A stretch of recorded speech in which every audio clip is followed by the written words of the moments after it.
بسم اللہ الرحمن الرحیم۔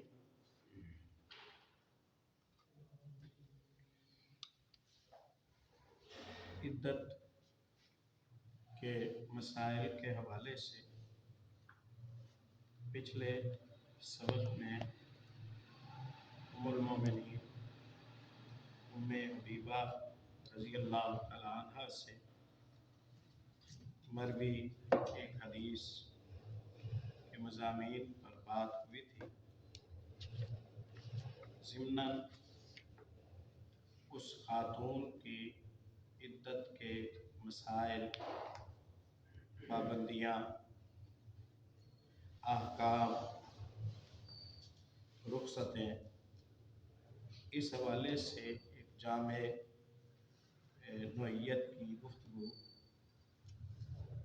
کل کے دورانیے میں آپ کے گوش گزار کی تھی، جس کا خلاصہ یہ ہے کہ جس خاتون کا خاوند وفات پا جائے اس کے لیے عدت کی مدت 4 ماہ اور 10 دن ہے۔ یہ اس کے افسوس کے ایام بھی ہیں، سیب و زینت کو چھوڑنے کے ایام بھی ہیں، آگے کسی اور شخص کے ساتھ نکاح اور نکاح کے معاملات طے کرنے سے ممانعت کے ایام بھی ہیں، اور اس حوالے سے اسے اپنے گھر میں یہ ایام گزارنے چاہیے۔ اگر وہ اس گھر میں سہولیات کی کمی کی وجہ سے، ساتھ یا محرم کی کمی کی وجہ سے غیر محفوظ ہے، تنگی کا شکار ہے، تو اسے فوری طور پر محفوظ مقام میں منتقل کر دیا جائے گا۔ بہت زیادہ مجبوری کی صورت میں وہ دن کے دورانیے میں باہر جا کر ضرورت کا کام کر کے واپس پلٹے گی، حتی الامکان وہ گھر میں ہی رہے گی۔ حدیث نمبر 656 ہے۔ ام المومنین ام حبیبہ رضی اللہ تعالی عنہ راویہ ہیں، فرماتی ہیں سمعت رسول اللہ صلی اللہ علیہ وسلم یقول، میں نے رسول اللہ صلی اللہ علیہ وسلم کو فرماتے ہوئے سنا، لا یحل لامرأة تؤمن باللہ والیوم الآخر ان تحد علی میت فوق 3۔ اللہ اور آخرت پر ایمان رکھنے والی کسی خاتون کے لیے یہ حلال نہیں کہ وہ کسی میت کے صدمے، افسوس اور سوگ کے پیش نظر 3 دن سے زیادہ کی مدت سوگ میں رہے، احداد میں رہے۔ پچھلے سبق میں احداد کی تفصیل ذکر کر دی گئی تھی، یعنی وہ غم کی وجہ سے سیب و زینت کو چھوڑ بیٹھے، غم منائے۔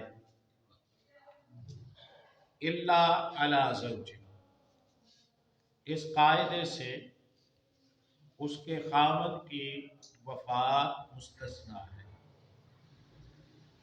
فإنها تحد علیہ 4 اشہر و10، وہ خاوند کی وفات پر احداد، عدت، سوگ، ترک زینت کو اپنائے گی 4 ماہ اور 10 دن کے لیے، اس سے زیادہ کی اسے اجازت نہیں ہے۔ इमाम बुखारी रहमतुल्लाह अलैह इस हदीस को सही में 5 मरतबा लाए हैं, इमाम मुस्लिम 4 मरतबा लाए हैं, इमाम अबी दाऊद, इमाम तिरमिज़ी, इमाम नसाई, इमाम इब्न माजा सब ने इस हदीस को मुतअद्दिद दफ़ा अपनी अपनी किताबों में ज़िक्र किया है। इस हदीस के पेश नज़र ये साबित होता है कि किसी भी शख्स की वफ़ात के गम के लिए, तर्क ज़ीनत के लिए 3 दिन है, खावंद की वफ़ात की सूरत में 4 माह और 10 दिन है, और इहदाद, तर्क ज़ीनत, सोग, अफसोस, ये इसका ताल्लुक ख़वातीन के साथ है, क्योंकि ज़ीनत ये ख़वातीन के आमाल में से है, मर्दों के आमाल में से नहीं है। मैंने ज़िम्नन ये अर्ज़ किया था कुछ मिसालें देकर कि ये अमली दीन है, ये अपने तमाम हालात में ज़िम्मेदारियों की अदायगी पर फोकस करता है। किसी खुशी के मौके पर भी ये मुस्तस्ना नहीं करता है ज़िम्मेदारियों से मुसलमान को, और किसी गम के मौके पर भी इससे मुसलमान को उसकी ज़िम्मेदारियों से ये मुस्तस्ना नहीं करता है। मिला जुला कर खुलासा ये बना कि फौतगी वाले घर की ख़वातीन 3 दिन ज़्यादा से ज़्यादा गम की हालत में रहेंगी, और मर्द 2 दिन बाद, पहले दिन, दूसरे दिन अगर कोई ज़रूरत की रोज़मर्रा ज़िम्मेदारी है तो वो अदा करने के मजाज हैं, उनके इस पर मजम्मत नहीं की जाएगी। या वो ज़िम्मेदारियाँ अदा कर रहे हैं तो उन्हें ताना नहीं दिया जाएगा कि साहब आपको आपके भाई, वालिद, बहन की वफ़ात का अफसोस नहीं है, सदमा नहीं है कि आप तो काम पर जा रहे हैं। नहीं, काम पर जाना कोई हर्ज की बात नहीं है। अलबत्ता सिफारिशात में से ये है कि मर्द भी 3 दिन के लिए ठहर जाए ताकि आने जाने वालों के लिए भी आसानी हो, इनके लिए भी आसानी हो। वरना ये अमली दीन है, ये मुसलमान को किसी भी सूरत में बेकार नहीं बिठाता, इसकी जिम्मेदारियाँ अदा करने की इसे तरगीब देता है। इसी तालीम के पेश नज़र हम सहाबियात में देखते हैं कि वो वफ़ात की सूरत में 3 दिन के सदमे के बाद वो अपनी रूटीन ज़िंदगी में आ जाया करती थी। खुद इस हदीस की राविया अहले ईमान की माँ उम्मे हबीबा रज़ी अल्लाह ताला अन्हा, जो इस हदीस की राविया हैं, उन्होंने ये हदीस नबी करीम सल्लल्लाहु अलैहि वसल्लम से सुनी, और ख़ुद उन्होंने, जैसा कि बुखारी में आता है, अपने वालिद की वफ़ात की खबर के बाद, और बाज़ तुरुक में आता है कि अपने भाई मुआविया रज़ी अल्लाह तआला अन्हु की वफ़ात की खबर के बाद। और जमा ये है कि ये अमल उम्मे हबीबा रज़ी अल्लाह तआला अन्हु ने अपने वालिद ग्रामी की वफ़ात पर भी किया हो, और अपने भाई की वफ़ात पर भी ये अमल किया। तो किसी ने उसे जिक्र कर दिया और किसी ने इसे जिक्र कर दिया। यूँ नहीं कहा जाएगा कि एक रिवायत ये कहती है कि जी वालिद की वफ़ात के तीसरे दिन उन्होंने बैकअप किया, और एक रिवायत ये कहती है कि भाई की वफ़ात के तीसरे दिन उन्होंने बैकअप किया। तो ये तो टकरा रही हैं। नहीं प्यारे भाई, ये टकरा नहीं रही हैं, ये अलग अलग वाक़े की तरफ इशारा कर रही है। ये अलग अलग वाक़े की तरफ इशारा कर रही हैं। ये टकराव नहीं है, ये तफसीलात का तनव्वु है। एक मकाम पर कुछ मुफस्सल बात हो जाती है, दूसरी जगह पर کچھ مختصر بات ہو جاتی ہے۔ اس نوعیت کے اختلاف کو، اور بس احادیث نبویہ میں اسی نوعیت کا اختلاف ہے جو سرسری نگاہ سے دیکھنے والے لوگوں کو، احباب کو محسوس ہوتا ہے۔ اس نوعیت کے اختلاف کو علماء اختلاف تنوع کا نام دیتے ہیں۔ وہ اختلاف کہ جس میں ٹکراؤ کی صورت نہیں بنتی معنی میں، البتہ تفصیلات کم زیادہ دو الگ الگ موضوع مقامات پر پائی جاتی ہیں۔ تو ام حبیبہ رضی اللہ تعالیٰ عنہ کے بھائی اور خاوند کی وفات ہوئی، 3 دن گزرے، اور ہم نے اندازہ لگایا اس وقت ان کی عمر 70 سال سے شاید مافوق ہو چکی تھی۔ یہ ہمارا ایک سرسری اندازہ ہے، کم و بیش ہو سکتا ہے، کیونکہ ام حبیبہ رضی اللہ تعالیٰ عنہ ہجرت حبشہ کرنے والی ہیں۔ گویا ام حبیبہ رضی اللہ تعالیٰ عنہ بعثت نبوی کے وقت، یعنی نبی صلی اللہ علیہ وسلم پر جب ابتدائے وحی ہوئی، اس وقت وہ گھریلو شادی شدہ زندگی گزار رہی تھی۔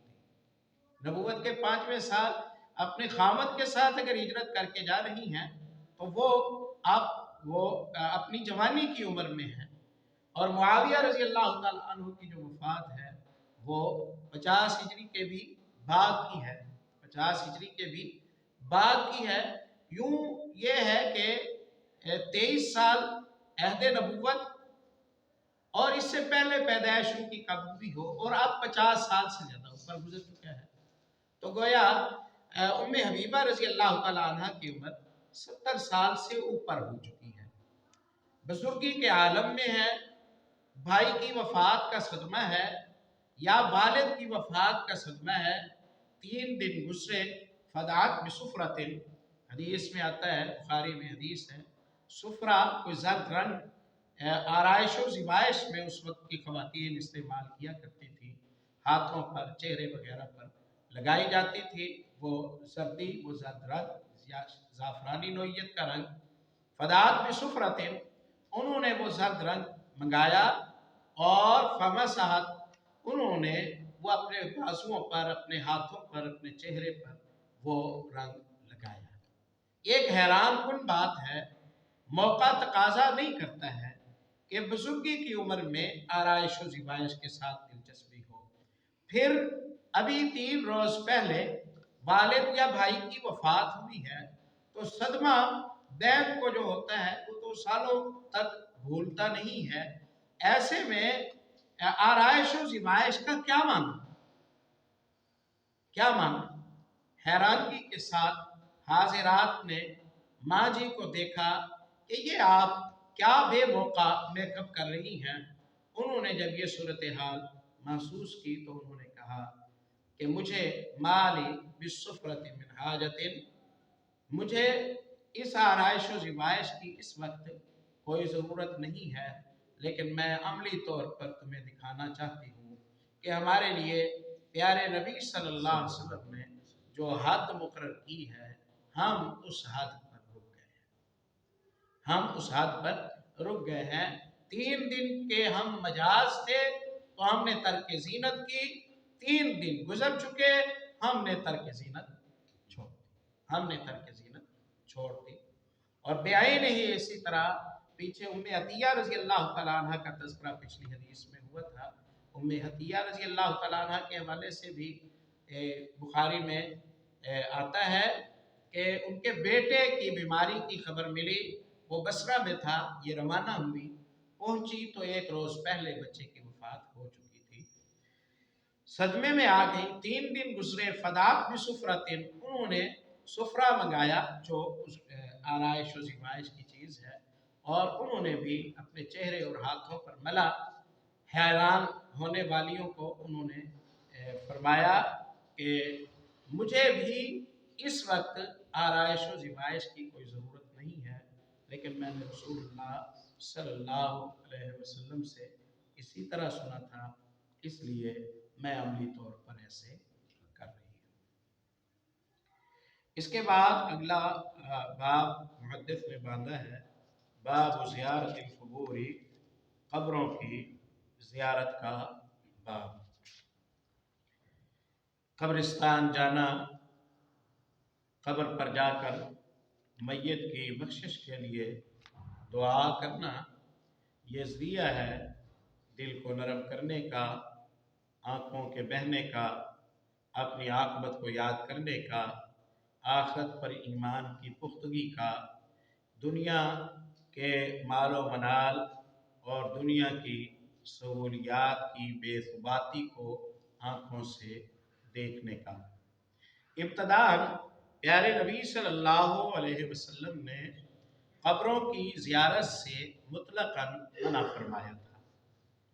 मैयत को दफन करें, कब्रिस्तान से आ जाएं, उसके बाद किसी को भी कब्रिस्तान जाने की इजाज़त नहीं है। फिर किसी की वफ़ात होगी, कब्र की खुदाई करनी है, मैयत की तदफीन करनी है, तो आप तशरीफ़ ले जाएं। इस काम से फारिग होने के बाद आप वापस पलट आए। इब्तदान आप सल्लल्लाहु अलैहि वसल्लम ने इससे मना फरमाया। जब आपने मना फरमाया तो आपकी मुमानियत मर्दों के लिए भी थी, औरतों के लिए भी थी। किसी के लिए भी इजाज़त नहीं थी, ना कोई मर्द तदफीन के मकसद के बगैर कब्रिस्तान जा सकता था, ना कोई औरत तदफीन के मकसद के बगैर कब्रिस्तान में जा सकती थी। बाद में आप सल्लल्लाहु अलैहि वसल्लम ने ये पाबंदी हटा दी। आप सल्लल्लाहु अलैहि वसल्लम ने ये पाबंदी हटाई और आपने इरशाद फरमाया, बुखारी में हदीस आती है, कुन्तु नहैतुकुम अन ज़ियारतिल क़ुबूरी अला फ़ज़ूरूहा फ़इन्नहा तुज़क्किरुकुमुल आखिरा। मैंने पहले तुम्हें कब्रों की ज़ियारत से रोका था, अब मैं तुम्हें इसकी इजाज़त देता हूँ, हाँ तुम कब्रों की ज़ियारत किया करो, ये तुम्हें तुम्हारी आखिरत याद दिलाने का ज़रिया है। एक बात याद रखिए कि जब अल्लाह या अल्लाह के रसूल सल्लल्लाहु अलैहि वसल्लम का कोई हुक्म आता है तो वो शामिल होता है तमाम मर्दों को और तमाम औरतों को। सीगा मर्दों के लिए इस्तेमाल किया जाता है, अकीमुस्सलात, मर्दों तुम नमाज पढ़ो। मुराद ये नहीं होगा कि औरतों तुम नमाज ना पढ़ो। आतुज़ ज़कात, मर्दों तुम ज़कात अदा करो। मुराद ये नहीं होगा कि औरतों तुम ज़कात अदा न करो। अकीमुस्सलात सीगा मुज़क्कर का है, मुज़क्कर और मुअन्नस दोनों को शामिल है। आतुज़ ज़कात सीगा मुज़क्कर का है और मर्दों और औरतों दोनों फरीकों को ये शामिल है। मर्द भी नमाज कायम करें, औरतें भी नमाज कायम करें, मर्द भी ज़कात अदा करें, औरतें भी ज़कात अदा करें। तो क्या बात साबित हुई? साबित ये है कि कुरान पाक में जब कोई हुक्म आता है वो तमाम मुसलमान मर्दों और औरतों के लिए होता है, सब उसके मुखातब होते हैं और वो पाबंदी सब के लिए होती है। और मर्दों के लिए अगलबियत की वजह से, उनकी अक्सरियत की वजह से, बराह रास्त उनके मौजूद होने की वजह से, मुख्तलिफ असबाब की वजह से नाम सिर्फ मर्दों का ले लिया गया। औरतें भी शामिल हैं, मर्द भी शामिल हैं। या अय्युहल्लज़ीना आमनू, ईमान वालो, कुतिबा अलैकुमुस्सियाम, तुम पर रोज़े फ़र्ज किए गए हैं। सब अहले इस्लाम इससे यही समझते हैं कि ईमान वालों में मर्द भी शामिल हैं, ईमान वालों में औरतें भी शामिल हैं। वरना औरतों के लिए सीगा मुअन्नस इस्तेमाल किया जाता कि ऐ ईमान वालियों, तुम पर रोजे फर्ज है। कहा या अय्युहल्लज़ीना आमनू कुतिबा अलैकुमुस्सियाम, ऐ ईमान वालों तुम पर रोजे फर्ज हैं। मुसलमानों ने यह समझा कि औरतों पर भी फर्ज हैं और मर्दों पर भी फर्ज हैं। किसी ने इस बात की जरूरत महसूस नहीं की کہ عورتوں کے لیے الگ لفظ استعمال کیا جائے۔ اس مقدمے کو سمجھنے کے بعد اب یہ سمجھیے کہ احکام شریعت جتنے بھی ہیں، حج ہے، نماز ہے، روزہ ہے، زکوٰۃ ہے یا دیگر تمام احکام اسلام ہیں، یہ سب ان سب کی فرضیت میں، ان سب کی ادائیگی میں مسلمان مرد اور عورت برابر ہیں۔ ان سب کی ادائیگی میں مسلمان مرد اور عورت سب برابر ہیں۔ حج کا طریقہ مردوں کا وہی جو عورتوں کا ہے، روزے کا طریقہ اور احکام مردوں کے وہی جو عورتوں کے ہیں، عمرے کا طریقہ مردوں کا وہی جو عورت کا ہے، نماز کا طریقہ مردوں کا وہی جو عورت کا ہے۔ عام قاعدہ، عام اصول یہی ہے، الا یہ کہ جہاں عورتوں کو مسائل میں الگ تعلیم دے دی گئی ہو، الا یہ کہ جہاں عورتوں کو مسائل کے حوالے سے الگ تعلیم دے دی گئی ہو اور اس تعلیم کی سراہت کی ہو اللہ رب العزت نے یا پیارے نبی صلی اللہ علیہ وسلم۔ جیسے آپ نے احرام کے حوالے سے، مردوں کے حوالے سے ارشاد فرمایا مرد فلاں فلاں چیزیں نہ پہنے، فلاں فلاں پہنے، پھر عورتوں کے حوالے سے آپ نے فرمایا لا تنتقب المرأة، عورت نقاب نہ کرے۔ تو پتہ چلا کہ نقاب کے مسئلے میں عورت مرد سے الگ ہے، نقاب کے مسئلے میں عورت مرد سے الگ ہے۔ بیائی نہیں اسی طرح اللہ رب العزت نے قرآن بلکہ نبی پاک صلی اللہ علیہ وسلم نے احادیث میں ارشاد فرمایا کہ خواتین جب اپنے ایام گزارے تو اس دوران وہ نماز اور روزے کے قریب نہ جائے۔ نماز کی ادائیگی معاف ہے ان دنوں میں اور روزوں کی قضا ادا کی جائے گی بعد کے دنوں۔ مردوں کے حوالے سے ایسی کوئی بات اللہ رب العزت نے یا نبی کریم صلی اللہ علیہ وسلم نے ارشاد نہیں فرمائی۔ تو جہاں عورتوں کو کسی مسئلے میں خاص کیا گیا عورت سر پر دوپٹے کے بغیر نماز نہ پڑھے تو وہ اس کے لیے خاص ہو گیا، وہ اس کے لیے خاص ہو گیا۔ اور جہاں شریعت اسلامیہ خاموش ہے تو وہاں مردوں کے لیے بھی وہی طریقہ، عورتوں کے لیے بھی وہی طریقہ۔ تو ادائیگی نماز ہو پیارے بھائیوں، رکوع ہو، سجدہ ہو، قومہ ہو، قیام ہو، یا جتنے بھی احکام اسلام ہیں، تمام احکام اسلام جو مردوں کے لیے ہیں وہی عورتوں کے لیے ہیں، بس وہاں استثناء ہوگا جہاں قرآن و سنت کی کوئی دلیل مردوں کو عورتوں سے خاص کر دے۔ جہاں قرآن و حدیث کی کوئی دلیل مردوں کو عورتوں سے الگ کر دے تو وہاں تو الگ، ورنہ وہ قاعدے کے مطابق ایک ہی طرح کے سب کے احکام۔ تو جب آپ نے منع فرمایا قبرستان میں جانے سے تو سب کو منع کیا، جب آپ نے اجازت دی تو سب کو اجازت ہو گئی، جب آپ نے اجازت دی تو سب کو اجازت ہو گئی۔ البتہ ایک تفصیل آتی ہے غالباً احکام الجنائز میں بھی اور سنن ابی داؤد وغیرہ میں بھی آئی ہے انشاءاللہ، کہ نبی کریم صلی اللہ علیہ وسلم نے بکثرت قبرستانوں میں قبروں کی زیارت کے لیے جانے والی جو خواتین ہیں ان سے نالاں ہونے، ناراضگی کا اظہار آپ نے فرمایا ہے، اور آپ نے لعنت فرمائی ہے جو زوارات القبور ہے۔ اس حدیث کی گہرائی میں جا کر شراح حدیث یہ بتاتے ہیں ایک زائرات القبور ہے، ایک زوارات القبور ہے، دونوں میں فرق ہے۔ زائرہ کبھی قبرستان جس کا جانا ہو گیا، کوئی حج کی بات نہیں، ایک مسلمان عورت قبرستان کبھی جا سکتی ہے شرعی آداب کا یقیناً خیال کرتے ہوئے۔ ایک زوارات ہے جو مسلسل جائے، جو مسلسل جائے، بکثرت جائے، بکثرت جائے۔ तो बकसरत जाना खवातीन के लिए ठीक नहीं, बकिल्लत जाना, कभी चले जाना, इसकी रुखसत है शरई आदाब का ख्याल रखते हुए, शरई आदाब का ख्याल रखते हुए। और ये मुहद्दिस की फ़क़ाहत है, इस पर आप गौर कीजिए कि बाप बांधा है कब्रों की ज़ियारत का, और हदीस लाए हैं औरत के कब्रिस्तान में जाने के हवाले से, हदीस लाए हैं औरत के कब्रिस्तान जाने के हवाले से।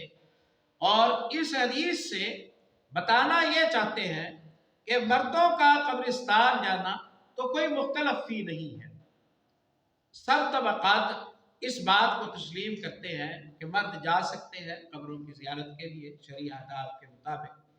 ख़वातीन का कब्रिस्तान में जाना महल नज़र है, इसलिए मुहद्दिस ने उमूमी हदीस से इस्तदलाल करते हुए ख़वातीन के कब्रिस्तान जाने के मसले को उजागर कर दिया है, ख़वातीन के कब्रिस्तान जाने की इजाज़त को उजागर किया है।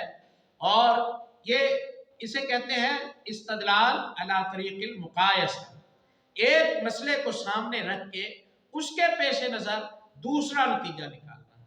गोया यूं कहा जा रहा है कि अगर औरतों को इजाज़त है, अगर औरतों को कब्रिस्तान कभी कभार जाने की इजाज़त है, तो मर्दों को कब्रिस्तान जाने की बिल औला इजाज़त है, मर्दों को कब्रिस्तान जाने की बिल औला इजाज़त है। खुदाइयाँ इन्होंने करनी है, और बाज़ दफ़ा रास्तों में कब्रिस्तान होते हैं, बैरूनी काम इनके ज़िम्मे है, पर्दे का हुक्म इन्हें नहीं है। तो जिन्हें घर रहने का हुक्म है, वक़र्न फ़ी बुयूतिकुन्ना वला तबर्रजन तबर्रुजल जाहिलिय्यतिल ऊला, वो मजाज है कभी कभार जाने की। तो मर्द क्यों मजाज नहीं होगा जिसको पर्दे का भी हुक्म नहीं है, जिसकी बाकी जिम्मेदारियां भी हैं, जिसके रास्तों में भी कब्रिस्तान पड़ता है, तो वो बिल औला को कब्रिस्तान जा सकता है। उसके बकसरत जाने में कोई हर्ज नहीं, औरतों के बकसरत जाने में हर्ज है। और ये जो ज़ियारतुल क़बूर है, इसका वाहिद एक ही मकसद है, मैयत की बख्शिश की दरख्वास्त करना और अपनी आखिरत और आक़िबत को याद करना। इसके अलावा कोई दूसरा मकसद क़ब्रों की ज़ियारत करने वाले के पेश नज़र नहीं होना चाहिए। इस्तदलाल में जो हदीस पेश की है, रावी सैयदना अनस इब्न मालिक रज़ियल्लाहु तआला अन्हु है, बयान करते हैं रसूलुल्लाह नबी सल्लल्लाहु अलैहि वसल्लम इमरातिन तबकी इंद क़ब्र, नबी करीम सल्लल्लाहु अलैहि वसल्लम एक खातून के पास से गुजरे जो कब्र के पास बैठी रो रही है, इसके बच्चे की कब्र थी, सदमे की हालत में थी। आप गुस्से तो आप सल्लल्लाहु अलैहि वसल्लम ने फरमाया इत्तक़िल्लाह वस्बिरी, बीबी अल्लाह से डर और सब्र कर। क़ालत इलैका अन्नी, मियाँ चले जाओ, वो पहचानी नहीं। फ़इन्नका लम तुसब्बि मुसीबती, जिस मुसीबत से मैं गुजर रही हूँ आपको वो मुसीबत नहीं पहुँची, आपको क्या अंदाज़ा मैं कैसे सदमे में हूँ। वलम तारिफ़ुहु, पहचानी नहीं। फ़क़ील लहा, उसे बताया गया इन्नहु नबी सल्लल्लाहु अलैहि वसल्लम, वो तो अल्लाह के नबी थे। ग़ालिबन फ़ज़ल इब्न अब्बास रज़ियल्लाहु तआला अन्हु ने बताया कि वो तो अल्लाह के नबी थे। आपने ये कैसी बात की। फ़ातत बाब नबी सल्लल्लाहु अलैहि वसल्लम, फ़ौरन शर्मिंदा हुई रसूलुल्लाह के दरवाज़े पर पहुँची। फ़लम तजिद इंदहु बव्वाबीना, वहाँ कोई चौकीदार नहीं थे। फ़क़ालत, आ गई, आके माज़रत की, लम आरिफ़ुका, मैं आपको पहचानी नहीं थी। फ़क़ाला इन्नमस्सब्रु इंदस्सदमतिल ऊला, सब्र तो सदमे की इब्तदा में किया जाता है। यहाँ देखिए आप सल्लल्लाहु अलैहि वसल्लम ने उसकी बेसब्री पर तो आपने उसकी इस्लाह फरमाई, उसके कब्रिस्तान बैठने पर या जाने पर आपने एतराज़ नहीं फरमाया। यहीं से मुहद्दिस ने इस्तदलाल किया है, औरत की दो गलतियां होती तो आप दो गलतियां निकालते, औरत की एक गलती निकाली है, वो है सब्र ना करना, वो है सब्र ना करना। अगर कब्रिस्तान जाना भी उसकी गलती होती तो आप सल्लल्लाहु अलैहि वसल्लम उस पर खामोश نہ رہتے، تو ثابت یہ ہوا کہ قبرستان عورت میں جانا عورت کا قبرستان جانا قابل اعتراض نہیں تھا، عورت کا وہاں بیٹھ کر بے صبری کے ساتھ رونا یہ قابل اصلاح تھا۔ بس اکتفا کرتے ہیں، باقی انشاءاللہ اگلے سے